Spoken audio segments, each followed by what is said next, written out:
39 అంటే సంతానం, 49 అంటే సంతోషం. 39 Andhra Pradesh Telangana. Hi, welcome to UATV. పసిడి తగ్గినట్టు తగ్గి మళ్ళీ కొండెక్కింది. ఈసారి మరింత ఎగబాకింది. ఢిల్లీలో మేలిమి బంగారం 10 గ్రాముల ధర శుక్రవారం ఒక్కరోజే 6,250 రూపాయలు పెరిగి జీవితకాల రికార్డు స్థాయి 96,450 రూపాయలకు చేరింది. దేశీయంగా 10 గ్రాముల బంగారం ధర 96,000 దాటడం ఇదే తొలిసారి. 99.5% స్వచ్ఛత లోహం సైతం ఇదే స్థాయిలో పెరిగి 96,000గా నమోదైంది. కిలో వెండి సైతం 2,300 రూపాయలు పెరగడంతో 99,550 ధర పలుకుతోంది. అంతర్జాతీయ మార్కెట్లో విలువైన లోహాలకు అమాంతం డిమాండ్ పెరగడం ఇందుకు ప్రధాన కారణం. అమెరికా చైనా మధ్య సుంకాల యుద్ధం తీవ్ర రూపం దాల్చడంతో అంతర్జాతీయ మార్కెట్లో ఔన్స్ 31.10 గ్రాములు గోల్డ్ కొత్త ఆల్ టైమ్ రికార్డు స్థాయి $3,240కు ఎగబాకింది.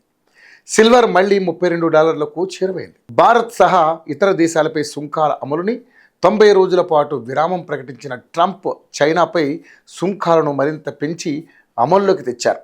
దాంతో చైనా కూడా ధీటుగా అమెరికాపై సుంకాలు పెంచింది. ఈ రెండు దేశాల మధ్య సుంకాల యుద్ధం అంతర్జాతీయ ఎగుమతి వాణిజ్యంపై తీవ్ర ప్రభావం చూపనుందని, ప్రపంచ ఆర్థిక వృద్ధి మందగించవచ్చునన్న భయాందోళనలు వ్యక్తమవుతున్నాయి. ఈ కారణంగా డాలర్ మరింత బలహీనపడడం కూడా బులియన్ ర్యాలీని మరో కారణమని తెలుస్తోంది. ఇక పసిడి ధరల భవిష్యత్తు గమనంపై మిశ్రమ అభిప్రాయాలు వ్యక్తమవుతున్నాయి. వాణిజ్య యుద్ధాలు, ఆర్థిక అనిశ్చితులు, మాంద్యం, ద్రవ్యోల్బణం మళ్లీ పెరగవచ్చునన్న భయాందోళన నేపథ్యంలో బంగారం మరింత పెరగనుందని యూబీఎస్, గోల్డ్ మ్యాన్ సాక్స్, Bank of America, Citigroup, Macquarie వంటి అంతర్జాతీయ ఆర్థిక సేవా సంస్థలు భావిస్తున్నాయి. ఈ ఏడాదిలో ఔన్స్ గోల్డ్ $3,500 వరకు పెరగవచ్చునని అంచనా వేశాయి. అంతర్జాతీయ ఆర్థిక సలహాల సంస్థ డేవేర్ గ్రూప్ $4,500 వరకు పెరిగే అవకాశం లేకపోలేవని అంటోంది. దీర్ఘకాలికంగా గోల్డ్ బుల్లిష్గా కనిపిస్తున్నప్పటికీ స్వల్ప మధ్యకాలికంగా భారీ దిద్దుబాటుకు లోను కావచ్చునన్న అంచనా వేస్తున్నాయి.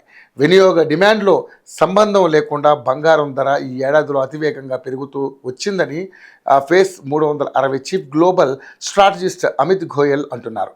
వచ్చే 6 నుంచి 10 నెలల్లో ఔన్స్ గోల్డ్ ధర మళ్ళీ $2,400 నుండి $2,000 వరకు పడిపోయే అవకాశాలు ఉన్నట్లు ఆయన అంచనా వేశారు. అయితే బంగారంపై దీర్ఘకాలిక పెట్టుబడులు పెట్టుకునే వారికి ఇది మంచి అవకాశమని గోయల్ పేర్కొన్నారు.